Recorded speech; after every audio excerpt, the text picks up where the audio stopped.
भूपेंद्र सिंह हुड्डा से पिछड़ा वर्ग नाराज है तो वहीं पिछड़ा वर्ग के ऊपर कांग्रेस सेंधमारी लगा रही है। पिछड़ा वर्ग को मनाने के लिए जहां जातिगत जनगणना के साथ में और भी लुभावनी बात कांग्रेस कर रही है। भाजपा जहां हिंदुत्व के नाम पर अपना वोट बैंक शिफ्ट किए हुए है, उसी वोट बैंक को खदेड़ने के लिए काट के तौर पर ओबीसी जातिगत जनगणना लेकर के आई है और ओबीसी के हकों की बात कही जा रही है। चाहे वो महिला आरक्षण के दौरान की बात हो, चाहे ओबीसी को लेकर के और तमाम बातें हो, वहां पर कांग्रेस ने ओबीसी की पैरवी की है।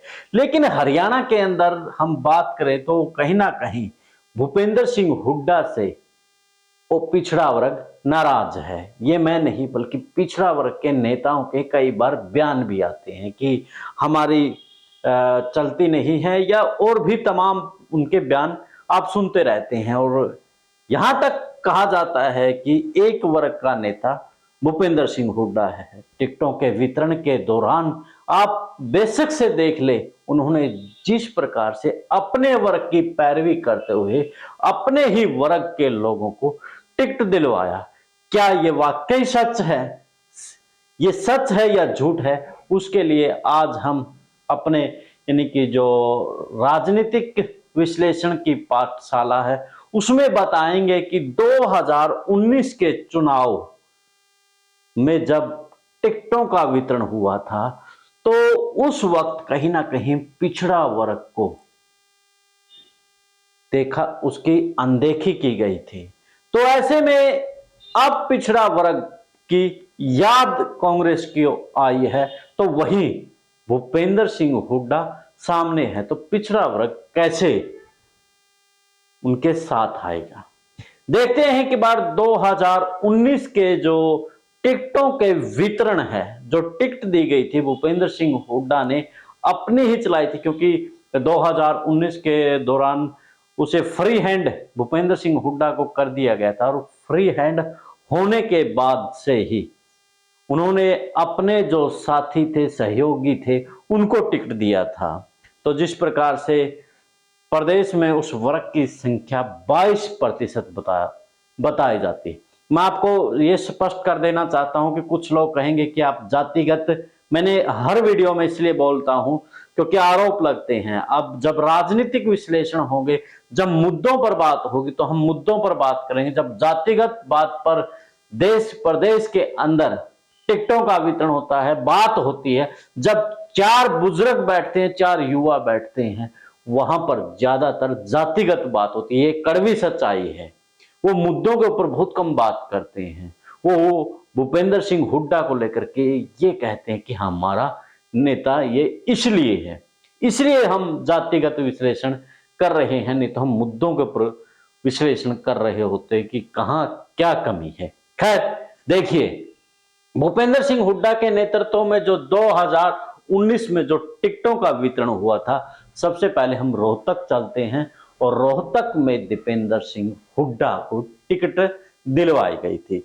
तो वहीं सोनीपत से भूपेंद्र सिंह हुड्डा पिता और पुत्र दोनों चुनावी मैदान में थे, जिसको लेकर के आज एसआर के ग्रुप द्वारा पिछले दिनों जो मुहिम चलाई गई, जो आंदोलन चलाया गया, पिता पुत्र की नहीं चलेगी, लेकिन 2019 से पहले भी हुड्डा की ही चलती आई है। तो इसलिए दोनों टिकटों पर, रोहतक और सोनीपत पर, उनका ही कब्जा था। इसके बाद बात करें कुरुक्षेत्र से निर्मल सिंह भी भूपेंद्र सिंह हुड्डा का खासम खास बताया जाता है। तो वहीं भिवानी से श्रुति चौधरी, इनके 22% के ऊपर 4 टिकटों का वितरण हुआ था। चलते हैं करनाल से कुलदीप शर्मा को टिकट दी गई थी, तो हिसार से भव्य विष्णु, जो कि दोनों जनरल से आते हैं। इसके बाद पिछड़ा वर्ग से गुड़गांव में कैप्टन अजय यादव को टिकट दी गई थी और फरीदाबाद से ललित नागर को, यानी कि 2 ही सीटों पर दी गई, जबकि पिछड़ा वर्ग की जो संख्या